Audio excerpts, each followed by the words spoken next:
Bon dia i benvinguts a un nou esmorzar del Fòrum Europa Tribuna Catalunya amb el patrocini d'Assistència Sanitària i del Grupo Santander. El convidat d'aquest matí és Oriol Illa, és el president de la taula d'entitats del tercer sector social de Catalunya. Abans d'escoltar el senyor Illas, tindrem la paraula al president de l'acte, el periodista i fundador de Minoria Absoluta, Toni Soler.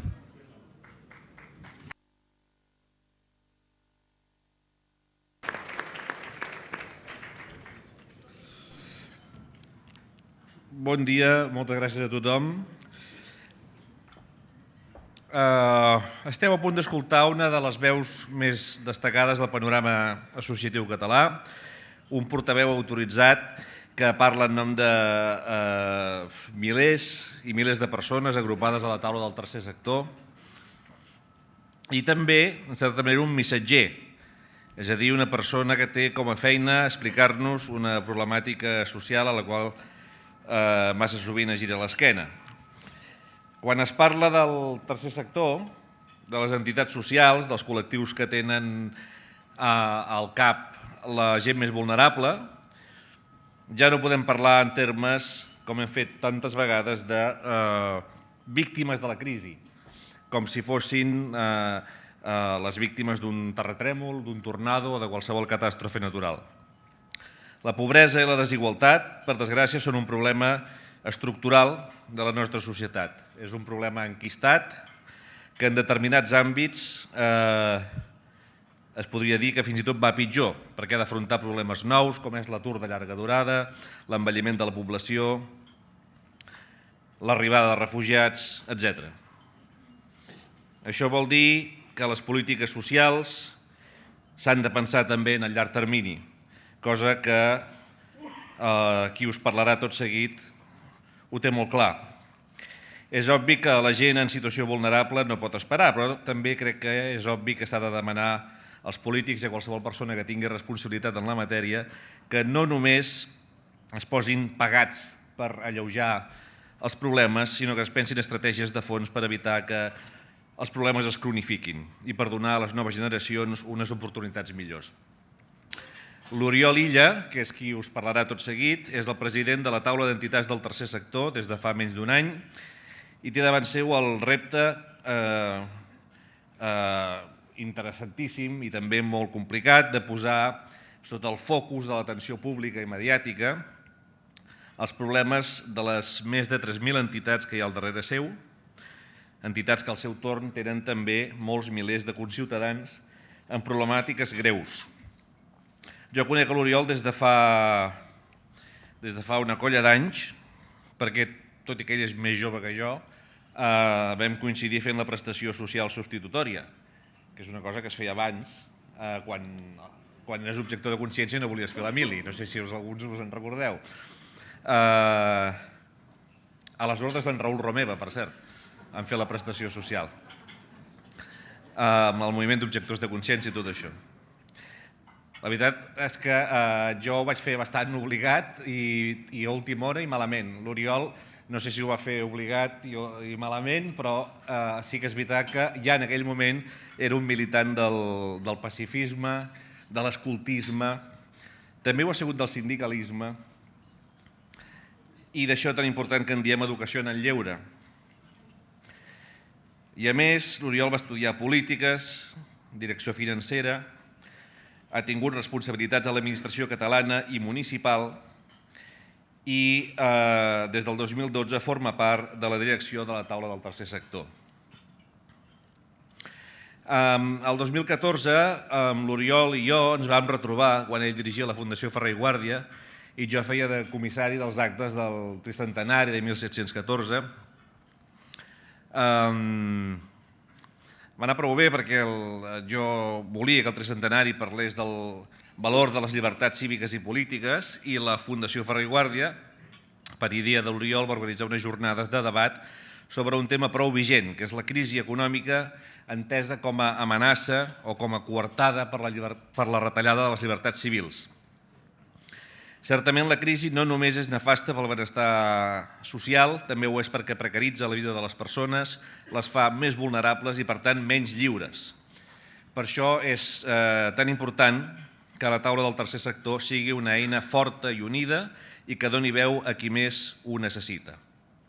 Tant de bo tingui al davant un govern català que escolti i un govern català que, a més, tingui les eines i els recursos necessaris per afrontar les seves obligacions i que ho pugui fer sense els entrebancs i les interferències a què ens han acostumat els tribunals, com en casos recents, com en el recent decret sobre pobresa energètica o fa algunes setmanes amb l'afer de la gestió del 0,7% de l'IRPF destinat a fins socials, que pot suposar un greu perjudici per a les entitats socials catalanes.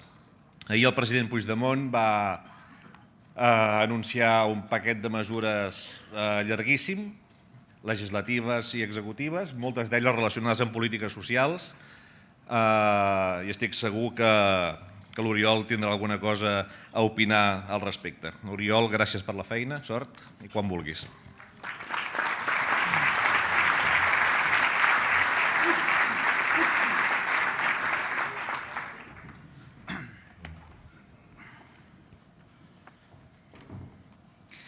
Bon dia a totes i a tots. Honorable consellera, que a les 10 teniu ple al Parlament i haureu d'excusar-vos. Senador, diputats, diputades, secretari de Govern, regidors i regidores, president de la Federació de Municipis de Catalunya, expresidents de la taula del tercer sector, presidents i presidentes de les entitats membres de les federacions de la taula, autoritats, patrocinadors, amigues i amics. Jo voldria en primer lloc agrair al Fòrum Europa per la invitació. És una tribuna aquesta que permet, com dir el Toni, dir coses que normalment diem habitualment però amb un impacte molt diferent. I també agrair-li al Toni Soler la seva presentació i la seva amistat. Bé, jo no recordo tant com un sacrifici la PSS, recordo haver-nos-ho passat bé, però en tot cas sí que va molt bé recordar que la PSS era la substitució de la mili i que la mili era una cosa que havien de fer els joves en aquest país de forma obligada i que gràcies a la lluita ciutadana i al compromís de moltes persones, doncs això queda com el que és un record i per tant demostra que amb la voluntat i la força les coses poden canviar. Jo vull agrair al Toni no els 10 anys del Polònia, sinó els 10 anys anteriors als 10 anys de Polònia, perquè al final els èxits com aquests són el reconeixement d'una trajectòria. No hi ha èxit sense una trajectòria darrere i amb el Toni jo crec que una de les parts destacables és precisament aquella que no es veu i és aquella que obliga a picar pedra per algun dia poder celebrar els 10 anys de Polònia. Moltes felicitats. Vinc a parlar-vos del trencament social que ha suposat el període 2008-2015 i també intentar demanar o plantejar-vos la necessitat de garantir els drets socials. Però abans de fer-ho em veig obligat a fer una petita referència a la crisi dels refugiats sirians, un drama, òbviament, conegut per tots i que explica probablement moltes de les frustracions que tenim com a societat i com a projecte europeu, però no per parlar dels refugiats, sinó per parlar de nosaltres, de com ens enfrontem a un gran problema que no només és polític, sinó sobretot és un problema humà, de com assumim la nostra responsabilitat. La crisi dels refugiats és l'evidència clara d'una Europa que ja no és el que era i que probablement ja no té el sentit que la va inspirar l'humanisme d'Adenauer, de Monnet, de Schumann. Ens ho recordava l'Òscar Camps fa pocs dies, una persona que sortia de l'anonimat no pas pel seu compromís salvant vides, sinó per l'efecte de la gala del català de l'any.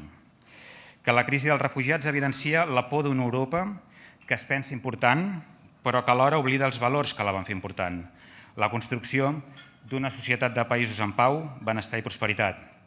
Avui, Europa només representa un mercat i una divisa, però no pot representar els valors que la van inspirar si el seu futur passa per decidir sobre la base de la violència i l'amenaça cap a les persones que massivament arriben desesperats a les nostres fronteres.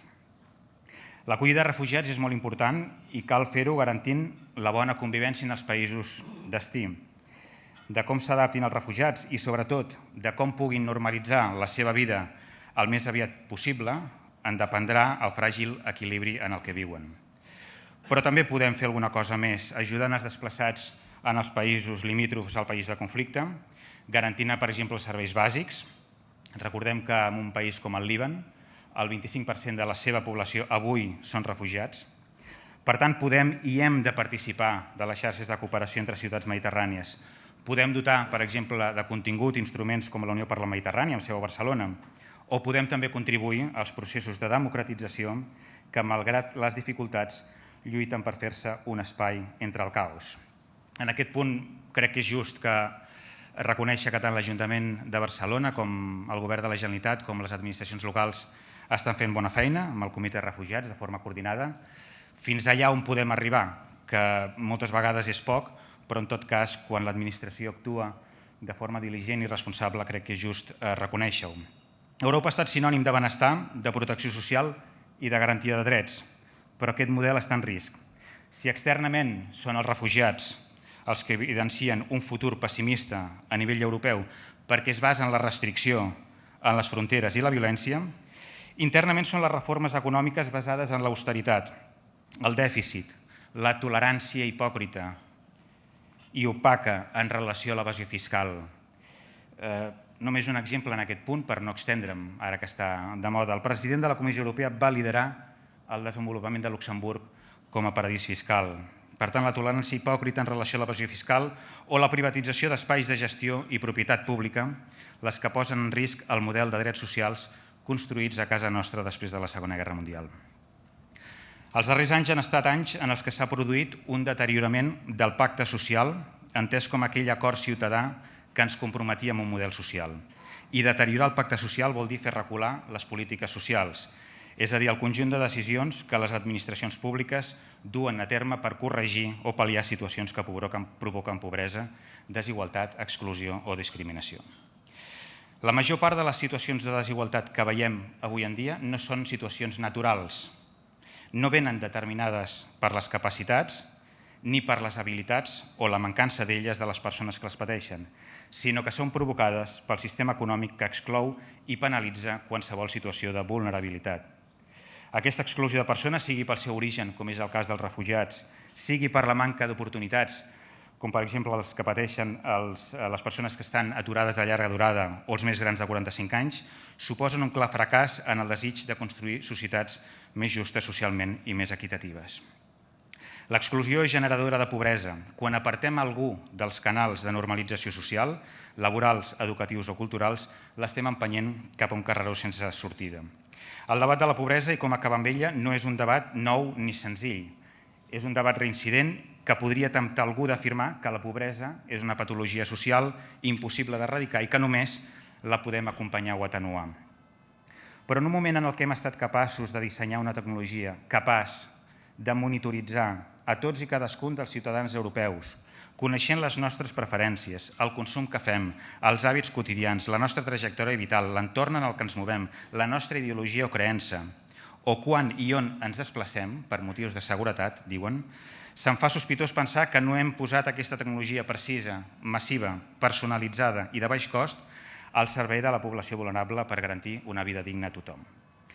Durant la primera dècada del segle XXI, tocats per la prepotència que provoca ser una de les primeres 8 economies del món, el discurs hegemònic afirmava que el nostre seria el segle de les economies competitives.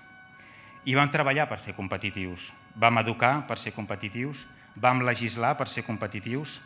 Tot discurs modern havia de recolzar-se sobre el dogma de la competitivitat. No hem tingut més remei que ser competitius, sigui per la via de la hiperformació o hiperespecialització, sigui per la via més freqüent dels subsalaris o de la precarietat laboral. Però la competitivitat no ha contribuït a fer societats més equitatives.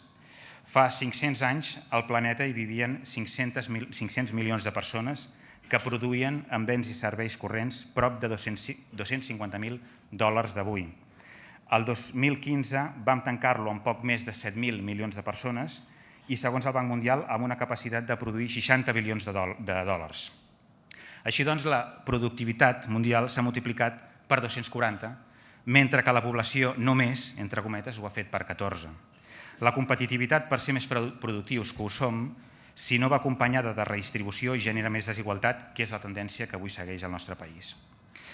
Fa pocs dies, el catedràtic d'Economia de la UB, Anton Costas, escrivia sobre les dificultats i les decepcions acumulades en els diversos intents de combatre les desigualtats i la pobresa.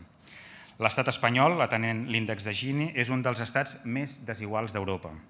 Però, i aquí és on tenim l'autèntic problema, no és només que els rics se n'hagin fet més que se n'han fet, sinó que els pobres, i uso conscientment aquesta paraula, han cronificat i aprofundit la seva condició de pobres. A Catalunya el 20,9% de les persones viuen sota el llindar de la pobresa. És un índex de pobresa relativa. Vull subratllar aquest fet per neutralitzar aquells discursos que afirmen que els pobres a Europa no ho són tant. La taxa de pobresa es calcula sobre la renda mitjana d'un país, de manera que la xifra resultant dona un indicador objectiu sobre les desigualtats existents i sobre la infracapacitat d'aquest 20,9% de les persones de fer front a despeses bàsiques com l'habitatge, l'alimentació o els subministraments. Segons l'Institut d'Estudis Regionals i Metropolitans, a Barcelona els últims anys les rendes altes han augmentat del 20 al 24% i les baixes han augmentat també del 10 al 14%. La societat s'ha dualitzat, s'han allunyat els extrems i la base més pobra s'ha fet més ampla. Referir-se a una vida digna no vol dir justificar la nostra pobresa comparant-la amb països que pateixen pobresa extrema. Una vida digna vol dir una vida amb necessitats cobertes, amb autonomia personal i amb una qualitat acceptable o notable d'existir en l'entorn accés. La riquesa s'exhibeix en la mateixa proporció que la pobresa s'amaga. La renda i els ingressos disponibles de moltes famílies han caigut considerablement i si en temps de recessió econòmica algú podria usar aquesta raó per explicar-ho, en temps de creixement econòmic com l'actual, aquesta realitat es converteix en una constatació inacceptable. És una constatació inacceptable perquè nosaltres som hereus i beneficiaris d'avenços socials assolits en situacions molt més complicades que la nostra. La història dels drets socials ha estat la història contra l'immobilisme, contra el privilegi i contra el poder.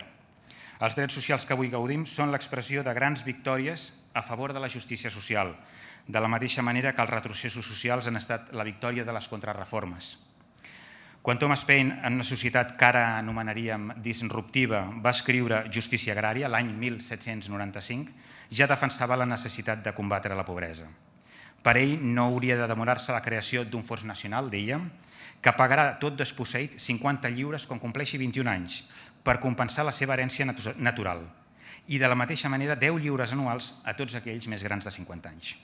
Això va ser el 1795, el mateix any que l'inici de la Revolució Industrial i amb camperols reconvertits en obrers competitius, diversos jutges i notables es reunien a Spinhamland per debatre i crear un subsidi per a pobres.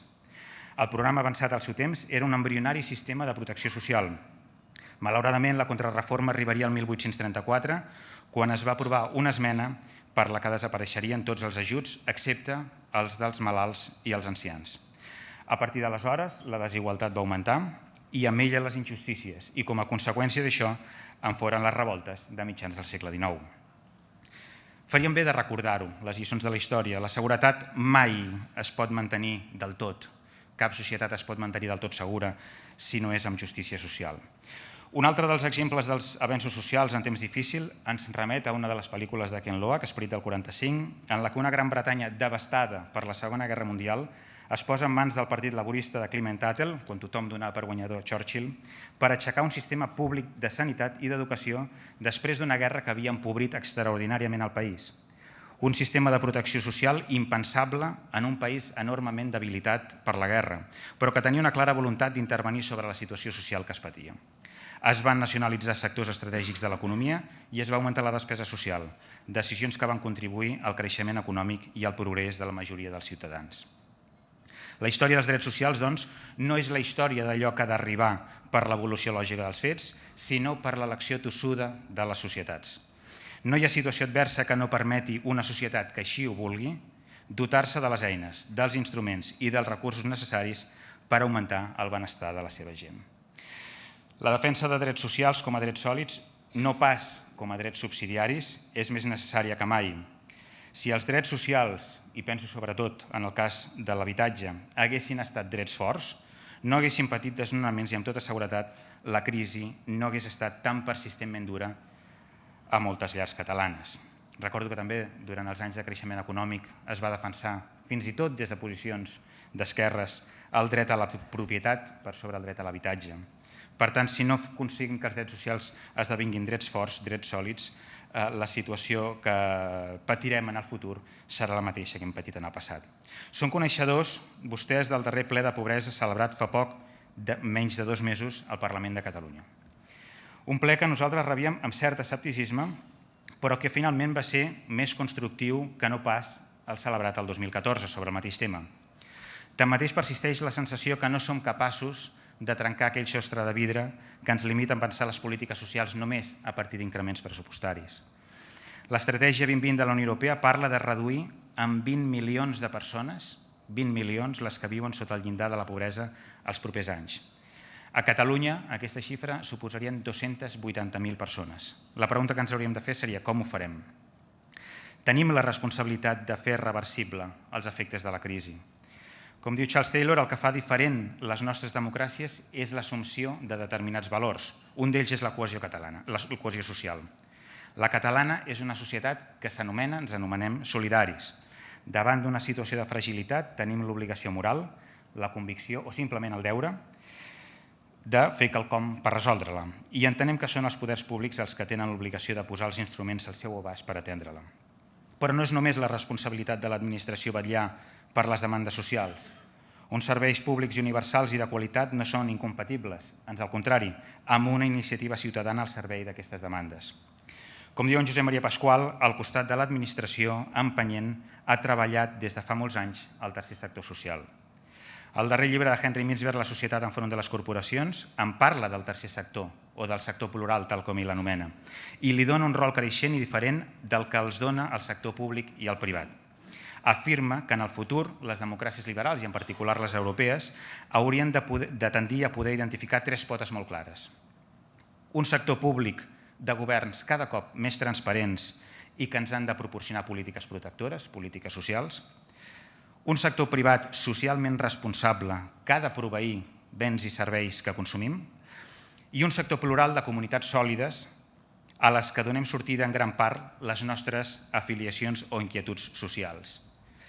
Saber que les necessitats més avançades a nivell europeu compten i necessiten d'aquest tercer sector social és l'antídot perfecte per neutralitzar i superar avui la falsa dicotomia públic-privat, que inspirava el debat de les societats industrials durant el segle XIX i que avui encara persisteix com si fos una moda entre una part de la classe política. A Catalunya el creixement econòmic i la lleugera disminució de l'atur pot provocar un cert relaxament en la percepció que ja no hi ha emergència social. Però la realitat és tossuda i encara tenim pendent de pagar el deute. No el deute econòmic, que també, sinó el deute social. Hem actuat sobre l'emergència i hem pal·liat situacions de vulnerabilitat, però malgrat tot les desigualtats augmenten. Les polítiques socials han contingut situacions de vulnerabilitat, però malauradament han mostrat símptomes d'esgotament i no han estat capaces de reduir les principals mancances socials com voldríem. El futur per combatre la pobresa i l'exclusió probablement no passarà només per fer programes socials, sinó per oferir noves oportunitats per garantir la inserció laboral i per millorar el resultat del sistema educatiu. L'ideal de societat s'ha de construir sobre un model de justícia social que sigui àmpliament acceptat, un model equitatiu en el que les desigualtats no siguin generadores de més pobresa i exclusió. I quin és el model més just?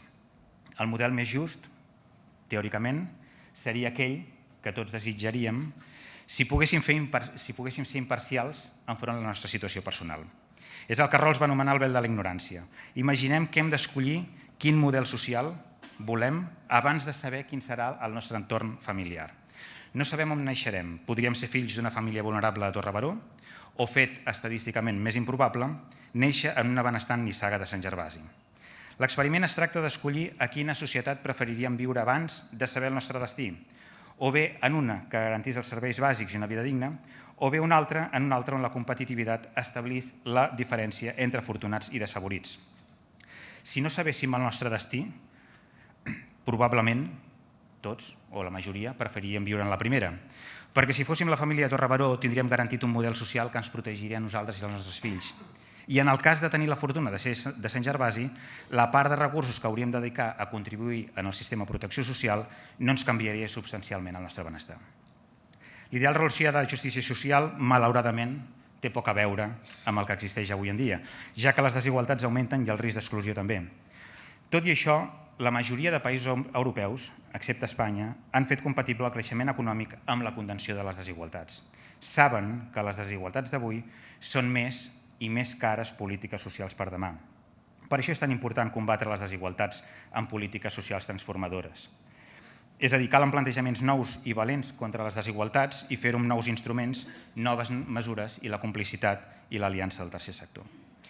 La primera política social per reduir les desigualtats és l'ocupació de qualitat i una economia més social. Aquest és un dels reptes que tenim com a tercer sector social, com som capaços d'articular allò que anomenem l'economia social o l'economia dirigida a les persones. Avui a Catalunya 304.300 persones viuen en llars on tots els seus membres estan a l'atur.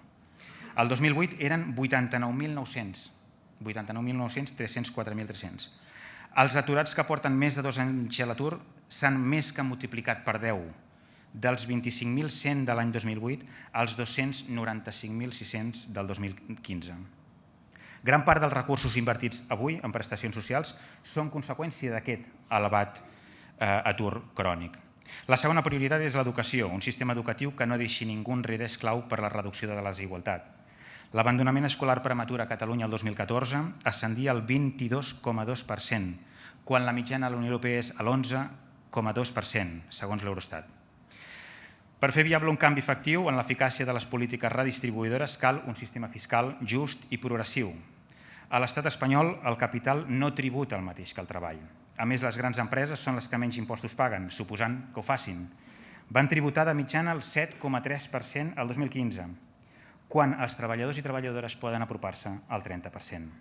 Tenim, doncs, un sistema fiscal tributari que no compleix una de les seves funcions bàsiques, que és la redistribució de recursos. Vaig acabant. El quart element és un sistema de rendes per a tothom.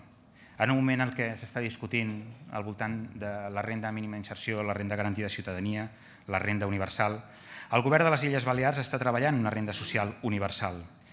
Som economies amb prou capacitat productiva per a garantir un mínim de rendes a tota la ciutadania. I si em permeten posar una falca en aquest punt, en la garantia de rendes, és un objectiu que ens hauríem de plantejar, i és cert, i així ho volem, com també és cert que actualment les finances de la Generalitat estan en efectes pràctics intervingudes. Per tant, hem de ser conscients de cap on volem anar, però també quina és la situació de partida. En cinquè lloc, cal disposar d'un parc d'habitatge social homologable als estàndards europeus. Si hi ha hagut un drama social i immoral, aquests anys han estat els desnonaments. 54.520 entre el 2008 i el 2014. Més de 54.000 injustícies que han de parar a les taules d'emergència habitacional.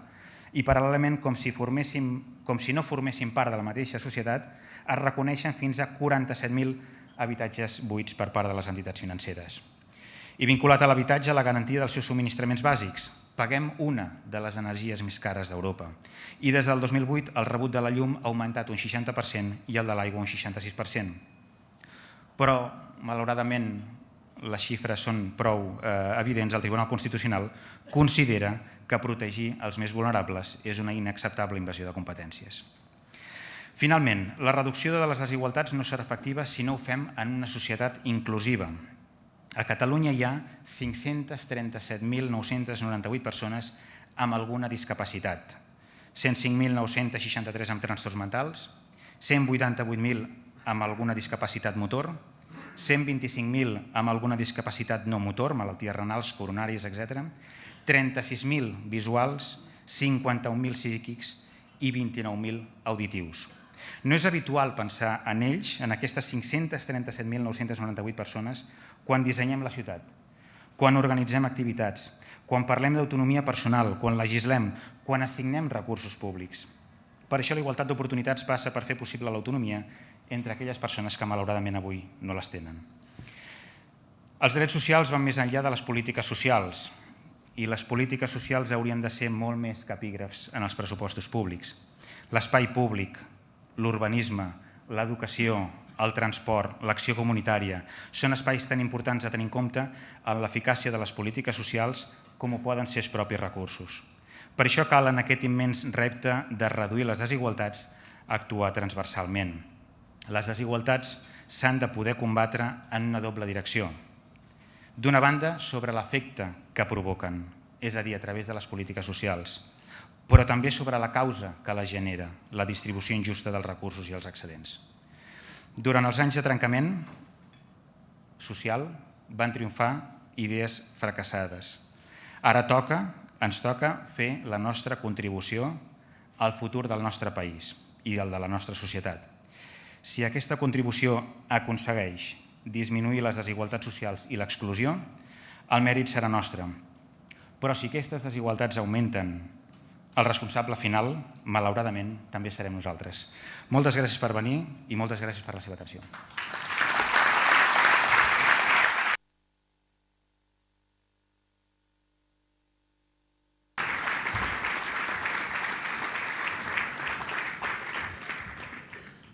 Moltes gràcies, Oriol Illa. Comencem el torn de preguntes. Aprofito per dir que si n'hi ha alguna que vulguin fer, tenen un paper sobre la taula i encara estan atents que ens arribin aquí a la taula. Ara que fa 100 dies del nou govern, senyor Illa, que estem celebrant aquests dies, quina és la valoració que fa de la feina que s'ha fet fins ara i de les prioritats que s'han marcat?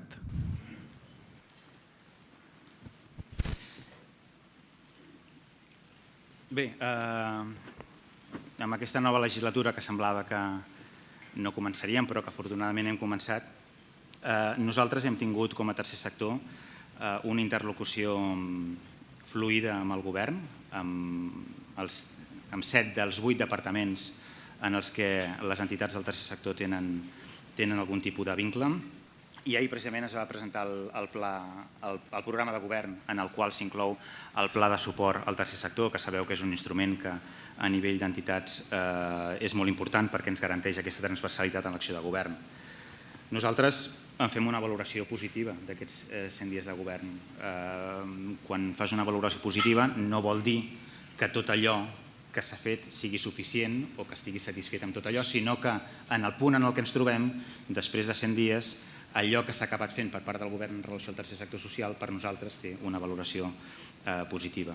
Les dificultats són moltes i en el ple de la pobresa vam tenir oportunitat de parlar-ne, però també en les reunions amb els consellers, conselleres i amb el propi president. Nosaltres hem de poder trencar aquest sostre de vidre que manté a un país com el nostre després de 24 mesos en creixement econòmic augmentant les desigualtats. I ho hem de poder fer conjuntament. Aquest repte no és un repte fàcil, però necessitem que el govern i les administracions públiques situïn aquest objectiu en la seva centralitat. Per tant, tot i la prudència que ens porta a dir que 100 dies no és suficient per fer un balanç, sí que podem dir que nosaltres considerem que la interlocució amb el govern ha estat bona, ha estat fluida. S'ha treballat en qüestions concretes com per exemple el tema de l'habitatge a través de la Fundació del Tercer Sector Social, Habitat 3, a través de la consellera que segurament deu haver marxat per anar al ple, i amb la resta de consellers hi ha una feina que considerem que és una feina, podríem dir, d'interlocució constant i de telèfon sempre atent, és a dir, que hi ha... Però nosaltres al final la legislatura l'hem de poder mesurar per l'impacte real que han tingut les polítiques. Si la desigualtat no ha augmentat, si l'atur no ha disminuït, si no hem aconseguit resoldre situacions com la de la pobresa energètica amb els instruments que tinguem malgrat les dificultats, no podrem fer una valoració positiva de la legislatura. Al final el resultat és el que importa, l'impacte de les persones i la interlocució, els recursos, la voluntat, el programa de govern està bé, però no hi haurà valoració positiva si això no acaba podent-se traduir en un millor benestar entre les persones i els ciutadans de Catalunya. Es pot deduir, per tant, que el desig que feia abans el Toni Soler, que tant de bo tinguin un govern català que escolti, en principi és que sí. No passa el mateix amb l'estat espanyol, no només amb el govern espanyol, sinó amb l'estat. Hi ha una pregunta de Lluís Viguera, de la Fundació Finestrelles d'Incat, que recorda la sentència judicial sobre els ajuts de l'IRPF que han canviat i que han causat molta sorpresa dins del sector social català. La valoració que feu des de la taula del tercer sector sobre aquesta decisió judicial i com afecta les entitats, quina és? Bé, aquest és un tema clàssic del tercer sector social. Sabeu que és la partida pressupostària que es deriva del 0,7% de l'IRPF que posem a la casella de la declaració de la renda. Durant, jo diria, 20 anys hem estat darrere d'aquest tema i la novetat en relació a aquest contenciós que tenim amb l'Estat des de fa molts anys és que el Tribunal Constitucional fins a 13 sentències reconeixia la necessitat, perquè la destinació d'aquests fons van a polítiques socials, que es poguessin gestionar des de l'àmbit autonòmic, per tant des del govern de la Generalitat. I fins a 13 sentències van dir que això era així, per tant es donava la raó als recursos presentats per la Generalitat i també en algun cas per algun altre govern d'alguna altra comunitat autònoma.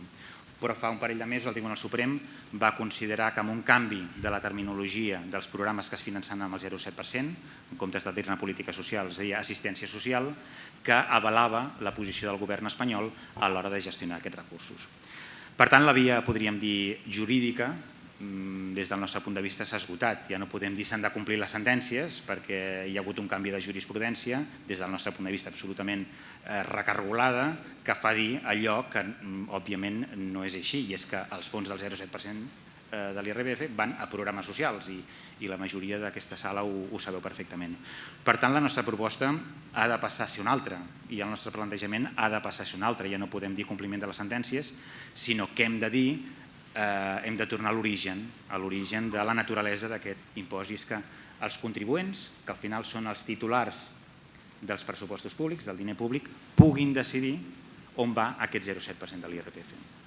Aquesta seria una de les propostes que hauríem de plantejar en el marc de la taula i de les entitats socials, però insistir en el fet que si el contribuent té alguna capacitat per decidir on van els impostos i la casella del 0,7% de l'IRPF és l'exemple més clar, no perdre aquesta possibilitat perquè els contribuents diguin de la meva part d'impostos hi ha una part que vull que vagi destinada a aquesta entitat del meu poble, de la meva ciutat o del meu sector, perquè reconec aquesta feina i perquè vull que aquests fons puguin anar a parar a la feina que estan fent.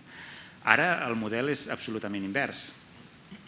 Una captació per part del Ministeri i una distribució que a data d'avui tampoc no sabem si serà molt equitativa, si respectarà la territorialitat.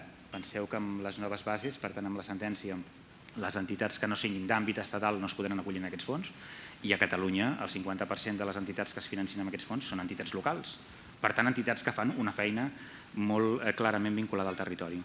Per tant, haurem de canviar d'estratègia sense oblidar la naturalesa de l'impost i sobretot pensant i estant convençuts que tenim tota la raó, que tenim la raó jurídica, però sobretot tenim la raó social, i és que els fons del 0,7% de l'IRPF han de destinar-se només als col·lectius, a les persones i als usuaris que avui atenen les entitats socials. Precisament l'Enric Oller de la FATEC es pregunta quin pot ser el recorregut que tingui la idea de la renda negativa, és a dir, a partir del moment en què es demana, això pot arribar a ser una realitat si se'ls escolta o no se'ls escolta? La proposta de l'impost de la renda negativa, que no és única, és una proposta que vam plantejar per contribuir en aquesta redistribució de recursos, és una proposta que té molta lògica des de la perspectiva de l'impost de la renda a persones físiques. Una de les funcions de l'impost de la renda a persones físiques és poder redistribuir, és a dir, transferir rendes de les persones que més ingressos tenen cap a aquelles que menys. L'impost de la renda negatiu busca això, és a dir, busca d'alguna forma transferir en el punt de la piràmide rendes que vagin a parar a la base de la piràmide. I això ens permetria, fins i tot des d'un punt de vista de gestió ordinària, ens permetria ser molt més àgils i molt eficients, perquè permetria que tothom fes la declaració de la renda i permetria a tothom tenir uns ingressos mínims garantits. Un dels problemes més importants que tenim avui al país són les famílies, les llars i les persones que no tenen cap mena d'ingrés, que han esgotat totes les vies de prestacions i que malgrat tot han de poder viure, han de poder pagar l'habitatge, els subministraments, etc. Per tant, aquest mínim, que abans ho comentava a la conferència, que a vegades té nom de renda mínima d'inserció, a vegades té nom de renda garantida, a vegades té nom de renda universal, a través de l'impost de renda negatiu podria ser un instrument que ens permetés garantir aquests ingressos per persones que estan per sota el llindar de la pobresa, és a dir, per persones que tenen ingressos inferiors als 9.000 euros l'any. És una proposta més amb un sistema fiscal que un cop han pagat o han tributat els ciutadans, les desigualtats han augmentat i per tant el que hauríem d'intentar és que un cop els ciutadans i ciutadanes paguen els impostos les diferències puguin ser més petites. En Lluís Bahamonde de la PIMEC li diu que participen des d'aquesta entitat de les inquietuds i els problemes socials, però diu què més es podria fer per ajudar a reduir les desigualtats socials. d'entitats o de... Sí. Nosaltres, com a entitats socials, aquests 6 anys, en general, hem treballat en condicions molt adverses. Hi ha hagut una retallada important dels pressupostos públics o de recursos públics destinats a programes socials. S'ha perdut, per la reforma del sistema financer, el 75% del que havien estat els fons de les obres socials de les caixes. Desapareix el sistema de caixes, per tant desapareix l'obra social i no hi ha cap substitutori. Per tant, el 75% dels fons de les caixes que finançaven programes socials han desaparegut i, a més, en el context social actual, els usuaris han augmentat. Les persones que han tingut necessitat de beques menjador, de ser atesos, que han anat a parar a les taules d'emergència habitacional. Per tant, nosaltres hem actuat sobre l'emergència, com moltes vegades diem, i jo crec que, malgrat tot, el tercer sector social ha demostrat una capacitat de supervivència i de fortalesa increïble, perquè en un moment en què part dels pressupostos públics servien per protegir i per defensar el sistema econòmic, productiu i financer, no hi ha hagut cap pla de rescat pel tercer sector social i s'ha hagut de fer front a les necessitats que hi ha hagut aquests anys. Per tant, el que s'ha fet molt bé, s'ha aguantat molt bé, però tots hem de prendre consciència, no només les persones que estem vinculades a les entitats socials, sinó l'administració pública i el conjunt de la societat, que el tercer sector social és una riquesa que s'ha de protegir, s'ha de mimar, i que una part es fa a través de transferir recursos públics, però també una altra part es pot fer via normativa i via legislació. Una de les coses que al tercer sector social demanem és poder modificar la llei de serveis socials per acabar signant un model de concertació social. Moltes de les entitats que esteu aquí esteu fent prestació de serveis, esteu atenent usuaris i hi ha un risc cada vegada més gran i és que el sector mercantil pur i dur, sense aquest objecte missional que té el tercer sector social, pugui intervenir en aquest àmbit tan sensible. Per tant, una forma que no costa diners és un model de concertació social. No m'agrada dir-ho així, però ho diré perquè és molt més entenedor, de la mateixa forma que el que té el model de salut pública per protegir aquests usuaris i sobretot perquè les entitats del tercer sector social no hagin de fer el que estan fent en les condicions que ho fan. Moltes vegades rebaixant preu, que vol dir posant-hi més hores amb salaris més ajustats i competint amb un sector que no té com a objecte missional l'atenció a les persones i que no és no lucratiu com és el tercer sector. Per tant, un model de concertació social que pugui blindar i que pugui defensar aquest teixit que és tan ric al nostre país seria una forma que per nosaltres ens ajudaria a fer més del que fins ara hem fet. L'Aitor Álvarez, de la cadena SER, li pregunta si la independència de Catalunya convertiria el país en un indret socialment més just. I també li diu si una Espanya governada per Podem o una Catalunya independent governada per Convergència Democràtica. Haig d'escollir? Sí. No. A mi em sembla bé, els governs no em semblen bé. Jo crec que el govern més just és el govern que escollen els seus ciutadans i que per tant, amb la lliure concurrència de partits polítics a les eleccions, doncs aquells partits que tenen la majoria són els partits que tenen la responsabilitat de governar en un sistema parlamentari com és el nostre. Per nosaltres el que és important és que les polítiques socials no siguin una moda passatgera i que tots els governs i també tots els ciutadans exigeixin als seus governs aquesta garantia de drets. Aquesta és la nostra... Tenen molt poques altres, des del nostre punt de vista, molt poques obligacions més els governs, que no sigui defensar la seva gent. Molt poques més. Poden fer desenvolupament econòmic, poden fer grans infraestructures, poden optar a ser governs que situïn el país al capdavant dels rànquings de no sé què. Moltes coses, però la principal és protegir i defensar la seva gent i els seus drets socials. Per tant, sota aquesta premissa, per això nosaltres sempre diem situar les polítiques socials al centre, sota aquesta premissa, per nosaltres qualsevol govern que sigui sensible en aquesta realitat i que també reconegui el paper del tercer sector social, perquè a vegades el discurs polític acaba distorsionant o desfigurant la realitat. Al nostre país hi ha més de 6.000 entitats de base associativa, més de 6.000 associacions, fundacions o cooperatives d'iniciativa social. Més de 6.000, és un teixit riquíssim. Per tant, això no es pot substituir amb res, ni és bo que ho faci.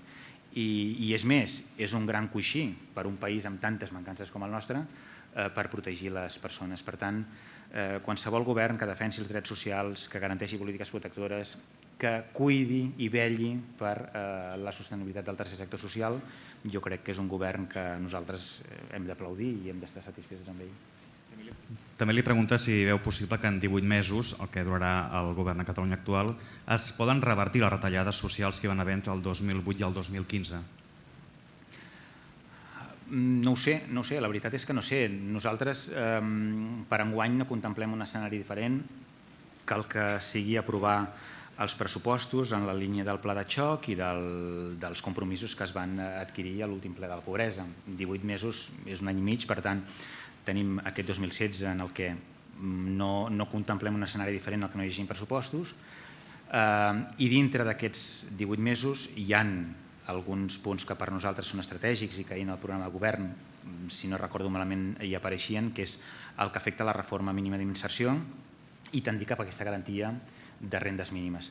El tema de la renda mínima d'inserció és un tema que és especialment delicat i per nosaltres molt rellevant.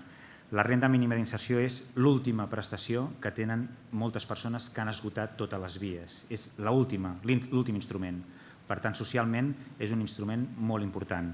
Quan es va fer la reforma de criteris l'any 2011, van quedar milers de persones fora de la cobertura de l'RMI, pel context que era, que jo no hi entraré. Només dic que milers de persones que es queden sense l'única prestació és un element de preocupació que probablement no va tenir l'impacte ciutadà, social i mediàtic que realment va provocar sobre aquestes persones. És a dir, nosaltres hem d'aconseguir que aquesta renda mínima d'inserció, amb la feina que s'està fent des del Departament, aconsegueixi recuperar els usuaris que el 2011 teníem, perquè és un dels instruments bàsics. I que al nostre país milers de persones es quedin sense els 400 i escaig euros de la renda mínima és una notícia que ha de ser dramàtica, al mateix nivell que els desnonaments. Però, en canvi, hi ha situacions d'emergència social que no tenen l'atenció que poden tenir d'altres, tot i sent igualment greus. Per tant, en aquests 18 mesos, si podem resoldre parcialment el tema de la renda mínima, resolem parcialment també el tema de l'habitatge, intentem treballar per garantir la inserció laboral de col·lectius amb més dificultats, sobretot aquests 295.000 que porten més de 2 anys a l'atur, jo crec que haurem fet un pas més endavant sense oblidar-nos que hi ha reformes estructurals que probablement en 18 mesos no s'han de fer, com per exemple la integració social i sanitària. És un dels deures que el govern de la Generalitat té des de fa molts anys i que no es fa perquè és molt complicat de fer i perquè integrar 2 departaments i 2 col·lectius tan complicats com el sanitari i el social és molt difícil, perquè genera moltes resistències, etc. Però si no tendim aquí, tindrem drets socials forts, que la ciutadania els percebrà com a drets forts, com la salut i l'educació, i tindrem drets que si un any es poden pagar els pagarem i si no es poden pagar, doncs això, farem una reforma a l'RMI i deixarem fora a 10.000, 12.000 persones.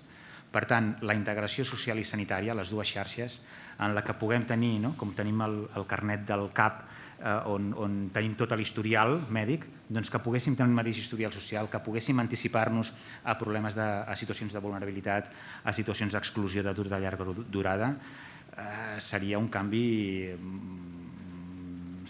molt, molt important i que hauríem, malgrat les dificultats d'integrar 2 col·lectius, 2 departaments, etc., seria un canvi que milloraria substancialment la qualitat de vida de moltes persones. En Jordi Cuesta, d'Anem a Mil, diu: tenint present que l'estat espanyol mai ha tingut en consideració el sou mínim interprofessional, creu que una futura república catalana ho tindria com a prioritat? El sou mínim interprofessional és també un element estratègic. Ara és competència de l'Estat, en un futur veurem, però els països que tenen un salari mínim més elevat el que provoquen és un increment de salaris més baixos. I aquells que tenen un salari mínim interprofessional més baix el que provoquen és un percentatge de persones pobres que són treballadors i treballadores, que és el que passa al nostre país. El 15% d'aquest 20,9% que us deia de persones que estan en risc d'exclusió són persones que tenen feina, però com que tenen un salari tan baix estan en una situació de risc d'exclusió. Per tant, països amb salari mínim baix provoquen treballadors pobres i, per tant, complements de recursos públics per per ajudar a augmentar aquest nivell. Països amb salaris mínims interprofessionals alts contribueixen a que els salaris més baixos tinguin una pressió a l'alça i, per tant, hi hagi probablement una redistribució més justa i, per tant, una garantia que els treballadors poden fer front a les despeses bàsiques. Per tant, nosaltres, ara i en el futur, haurem d'escollir si volem treballadors amb salaris baixos als que se'ls haurà de complementar el sou o treballadors i treballadores justament pagats en funció de l'entorn al que viuen, del nivell del cost de vida, etc. Sobre aquest tema, la Núria, d'aquesta mateixa plataforma, li planteja una inquietud. Diu que la seva entitat defensa el salari mínim a 1.000 euros, el mínim per poder viure. Creu que aquesta mesura podria perjudicar els treballadors més vulnerables i amb poca formació? Ho diu perquè hi ha tesis que sostenen que aquesta mesura provocaria més atur en aquest col·lectiu. No, justament al contrari. És a dir, si nosaltres podem posar... Hi hauria dues mesures. Una, el de l'entitat que conec, perquè estan fent una feina increïble. Jo crec que és important. Aquests 1.000 euros no pareixen de la voluntat de l'entitat que digui anem a fer 1.000 euros. No, 1.000 euros és el 60% de la renda mitjana al país i, per tant, és un sou que pel cost de la vida del nostre país et garanteix uns estàndards de qualitat, etc. Per tant, no només no contribuiria a això que comenteu, sinó que el que contribuiria és a dignificar els salaris. Una altra cosa és si per col·lectius vulnerables s'han d'articular mesures de protecció i, per tant, de garantia de poder entrar al mercat de treball. I això és el que, òbviament, s'ha d'acompanyar. Hi ha col·lectius vulnerables que per la seva situació o perquè tenen algun nivell de discapacitat, el seu accés al mercat de treball és més complicat. El que s'ha de fer és garantir un percentatge, garantir itineraris que puguin fer que aquestes persones gaudeixin de les mateixes oportunitats que pot garantir una altra, però són mesures complementàries. L'increment del salari mínim al nostre país és imprescindible, perquè si no el que estarem fent és contribuir a que aquest 20,9% de persones a risc d'exclusió augmenti i que, a més, cada cop més gent siguin treballadors i treballadores, cosa que ja és el súmmum de la desigualtat. Persones que estan treballant però que alhora no tenen un salari digne. La Neus Aranda, presidenta del TNC, diu sobre el tema refugiats, diu al marge de la implicació dels governs i de la societat civil també s'haurien de buscar les implicacions de l'Església. Ella creu ridícul que el papa aculli 10 o 12 refugiats quan hi ha edificis, seminaris i esglésies buides i amb espais lliures per poder acollir i ajudar aquest col·lectiu. Jo crec que en el cas dels refugiats, però també en molts altres casos, sempre es pot fer més. Si la conclusió de la pregunta és podem fer més, òbviament, sempre podem fer més. També és veritat que la situació dels refugiats avui és prou complexa com perquè ningú pugui unilateralment, bé, potser el Vaticà sí, però en el cas de Catalunya, que és el que ens concerneix, nosaltres no podem fer el que voldríem fer, no podem agafar i portar ni 10, ni 8, ni 6, ni un refugiat, i no ho podem fer perquè si no el que estem fent és portar una persona que no té legalment ni els papers ni la capacitat per ser una persona autònoma. És a dir, el que nosaltres hem d'aspirar dels refugiats que arribin, si finalment arriben, és que tenen capacitat de ser persones autònomes, que és el que estem defensant. No té sentit plantejar-nos el problema dels refugiats buscant d'alguna forma pal·liar situacions i no permetent-los que en un mig o llarg termini puguin ser persones autònomes. Hi ha un problema i és el problema de la política d'asil a Europa, que està lluny de les nostres possibilitats d'intervenir, però sí que podem fer moltes més coses de les que fem i les hauríem de fer. I sobretot, jo crec que n'hi ha una que és fonamental més enllà de la raó pràctica i és no acceptar mai situacions d'injustícia des de valors europeus. Hi ha una que és fonamental, és a dir, no acceptar mai situacions que són clarament injustes. Després, les organitzacions podran fer més o menys en funció del seu tamany, recursos, disponibilitat, però la primera, la principal, que no ens costa res i que ja l'hem de tenir integrada, és no acceptar determinats discursos que es vinculen en els refugiats i que pretenen relacionar-ho en termes de seguretat, en termes de sostenibilitat del sistema, etc. A partir d'aquí tots podem fer més i no es tracta d'assenyalar i jo també entenc que a vegades una imatge, encara que la repercussió sigui molt poqueta, molt poqueta, pot tenir un impacte sobre les persones i la ciutadania. Per tant, si aquesta imatge contribueix a canviar alguna cosa en la mentalitat dels governs, benvinguda sigui. Tot el que es pugui fer, jo crec que és necessari que sigui. La Maite Vilalta, de la Universitat de Barcelona, li pregunta si hi ha algun país en què ens podem emmirallar pel paper que ja hi té el tercer sector i per què ens hauríem d'emmirallar en aquest país. Jo crec que Catalunya és un país, en termes europeus, és un país fort en el tercer sector social. Hi ha poques plataformes, nosaltres en formem part d'una, que és Euclid, però hi ha poques plataformes a nivell europeu que recullin allò que avui és la taula del tercer sector social a Catalunya. Quan es fa el llibre blanc el 2003, abans, i el 2003 es culmina amb la taula d'entitats del tercer sector, jo crec que Catalunya fa una excel·lent feina que no es valora fins que passen uns anys i es veu quina és la realitat que avui tenim al nostre país. I això es demostra amb un fet. Quan abans comentava la interferència de les mercantils en l'àmbit d'atenció a les persones, si mirem en el cas de la resta de l'Estat, veurem que aquest desequilibri és molt més gran. En canvi, aquí, perquè vam reaccionar, jo crec que 3 o 4 anys abans del que probablement altres indrets van reaccionar, ens ha permès, com a mínim, estar en el punt en el que estem. Per tant, el tercer sector social a Catalunya, en termes europeus, és un sector fort, i a nivell europeu jo diria que hi ha dues visions diferents. La del, podríem dir, el tercer sector anglosaxona, les charities i una mica la forma que tenen els anglesos de treballar a l'àmbit social, i la francesa, en el que l'Estat té una capacitat d'intervenir molt més gran en termes socials. I en aquestes dues corrents, Catalunya jo diria que estem sempre enmig. És a dir, nosaltres sempre tenim un model propi, que és un model forçat per les circumstàncies i per la història, i que si ens haguéssim de fixar, òbviament, els països grans europeus tenen una xarxa associativa important i rellevant, però el model català ha funcionat. És un model fort, jo crec que ens hem de sentir orgullosos. A partir d'aquí hi ha reptes, sí que hi ha reptes, l'economia social. Ara en el debat europeu, les institucions europees estan demanant que hi hagi una transposició de directives relacionades amb els serveis d'atenció a les persones. Això vol dir protegir la prestació de serveis que tenen com a destinatari l'atenció a les persones. I això vol dir un model d'economia que no es centra només en la lliure competència, sinó que té altres elements incorporats en el desenvolupament de la seva activitat. El tercer sector social, per naturalesa, és no governamental i no lucratiu, i per tant nosaltres, dintre de la gran família que avui és l'economia social, com a tercer sector social hem de poder sumar esforços amb aquells que fan coses similars a nosaltres amb uns principis, uns valors similars als nostres. Això se li diu economia social o tercer sector social, no entrarem ara amb les etiquetes, però una forma diferent de fer economia, centrada en la persona i que tingui alguna cosa més com a objectiu que no pas el lucre.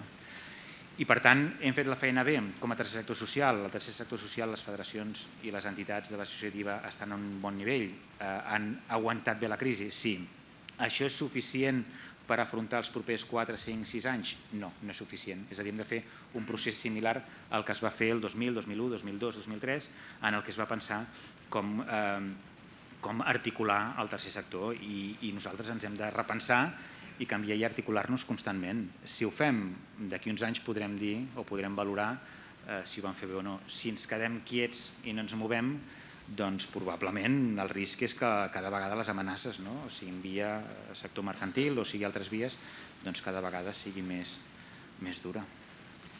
En Ferran Morell diu si la formació personal en les qüestions socials és fonamental per l'actuació individual futura. Li pregunta si es fan esforços suficients en aquest sentit sobre mestres i també sobre alumnes. Jo també ho comentàvem, el sistema educatiu, els equips docents de les escoles, la universitat amb qui nosaltres tenim convenis, són molt importants per incorporar, per formar professionals que al final poden acabar en el tercer sector social, però sobretot, i el més important, per formar ciutadans compromesos. Al final, més enllà de la trajectòria vital de cadascú, que el sistema educatiu estigui vinculat en aquells valors que són importants per a una societat, jo crec que és molt important, i hi ha programes com el servei comunitari, hi ha programes que intenten vincular el sistema educatiu en allò que fan les entitats socials. Jo crec que tot el que sigui explicar el que es fa i que els infants i joves puguin veure en el compromís social un element de la seva formació personal, jo crec que és molt important. I si al final en el mercat laboral del nostre país es pogués reconèixer aquest compromís social, ja seria fantàstic. No estem en aquest país, no estem en aquesta situació, com sí que ho estan a Alemanya o estan a Canadà o a altres països, on el fet d'estar o de formar part d'entitats del tercer sector és un reconeixement social. Si poguéssim arribar a aquest punt, voldria dir que hem fet les coses molt ben fetes. En Sebastià Fernández, del Secretariat General de Catalunya, lamenta que l'essència del seu discurs no estigui present en els mitjans de comunicació, perquè diu que, més que parlar de les problemàtiques socials, que hi ha i moltes, aquestes últimes setmanes s'està complicant els enfrontaments amb les llengües, si vol el català, el castellà, i li demana la seva opinió sobre això. Bueno, jo crec que hi ha l'agenda, podríem dir, mediàtica, que respon a molts criteris i que jo no soc la persona menys autoritzada per dir sota quins criteris l'actualitat mediàtica planteja els temes, o l'agenda mediàtica, i hi ha l'agenda social, que aquesta sí que és rellevant. A Catalunya es parlen cada dia més de 300 llengües diferents. La setmana passada vaig poder estar amb els amics del Braval, l'equipament que està al Raval i que a través de l'esport fa integració d'infants i joves de fins a 18 anys, i allà el mosaic lingüístic és enorme. Per tant, jo crec que en societats plurals i diverses l'objectiu nostre hauria de ser poder